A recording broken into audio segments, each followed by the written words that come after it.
आज पढ़ेंगे हम एक्सरसाइज 3.6 का क्वेश्चन नंबर 2। क्वेश्चन नंबर 2 है what is the HCF of to consecutive number.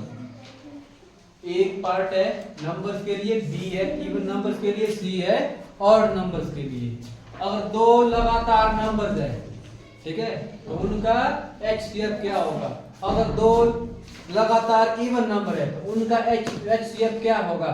अगर लगातार दो ऑड नंबर है तो उनका एचसीएफ क्या होगा। वन बाय वन करेंगे हम इसको। देखो दो नंबर कोई भी दो लगातार, एक दो हो गया, इन दोनों का एचसीएफ कितना आएगा। एक का फैक्टर होगा एक, दो का फैक्टर एक और दो, दोनों में कॉमन क्या आया, वन आया, है ना। फिर टू और थ्री में कॉमन फैक्टर क्या होगा, वन ही होगा ना। टू वन जा टू, थ्री वन जा थ्री, वन आए दोनों में कॉमन तो वन हो गया। और सब में ऐसा हो जाएगा, ठीक है। थ्री और फोर में भी ऐसा ही होगा, थ्री वन जा थ्री, ये फोर वन जा फोर, इनका कॉमन फैक्टर कितना आया, वन, है ना। वन एचसीएफ कितना है इनका, वन, ठीक है। तो इसका आंसर आया वन। बी इवन नंबर, दो इवन नंबर लो, कोई भी लगातार कोई भी दो इवन नंबर, 2 and 4, फर्स्ट 2 हुआ, दोनों किस से जाएगा भाग, कॉमन फैक्टर क्या है दोनों का, 2 1 जा 2 2 जा, दोनों में आ रहा है 2, तो एचसीएफ क्या है इसका 2। फिर 4 और 6 दोनों किसके टेबल में आते हैं, 2 के, इसमें क्या आ रहा है 2। फिर 6 और 8 और 10, है ना, 10 और 12, इवन नंबर जो है दो से ही भाग होते हैं पूरे, है ना। तो इसका कितना आया 2, इनका एचसीएफ आया 2,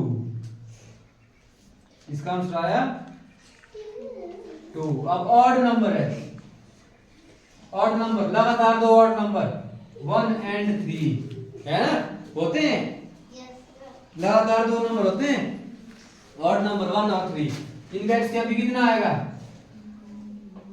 1 1 जा 1, 3 1 जा, दोनों में क्या आया 1। अब 3 और 5 लो, दोनों का कॉमन फैक्टर कितना आएगा, 1 नहीं आएगा, है ना।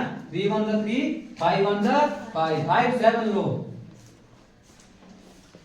5 1 जा 1, 5 1 जा 5, 7 1 जा क्या आया 1 नहीं आया, है ना। 11 13 लो, एक ही आएगा, तो इसका एचसीएफ कितना आया 1, ठीक है। इसका इवन नंबर का 2 और इसका एचसीएफ आया 1। ये था क्वेश्चन नंबर 2। एग्जाम्पल लेके देखे हमने, है ना, क्या क्या आएगा, ठीक है।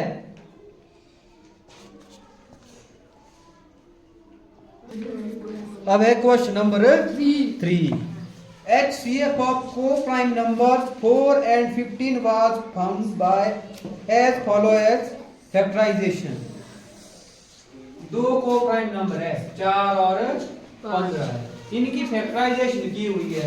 इसकी फैक्टराइजेशन होगी 2 into 2, इसकी हो गई 3 into 5, ठीक है।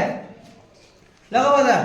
अब हो रहा है since there is no common prime factor, इनमें से कोई भी कॉमन प्राइम फैक्टर नहीं है कहीं common prime factor, common factor है इनमें नहीं है, ना कॉमन फैक्टर है ना कॉमन प्राइम फैक्टर है, ठीक है। फिर क्या बोला इन्होंने, सो एचसीएफ ऑफ 4 and 15 इज 0। क्या इनका एचसीएफ जो है ना, ठीक है, वो 0 आएगा। Is the answer correct, if not what is the correct HCF. अगर ये गलत है तो सही एचसीएफ क्या होगा। अब हमने इतने सवाल पढ़े, कभी किसी का एचसीएफ 0 आया नहीं आया ना, तो इसका भी 0 नहीं आएगा, तो ये क्या हो गया गलत। देखो 4 और 15 के फैक्टर निकालो, फैक्टर तो है भी है, पर इनके साथ और क्या होता है एक एक यहाँ नहीं होगा, दोनों में के किसके टेबल में आएंगे, एक के, तो इसका कॉमन फैक्टर कितना आया, एक, तो ये क्या है हमारा सही आंसर है ना, तो इसका आएगा no. No the correct HCF क्या आ गया, no HCF of 4 and 15 is equal to 1। ये रहा है इनका HCF।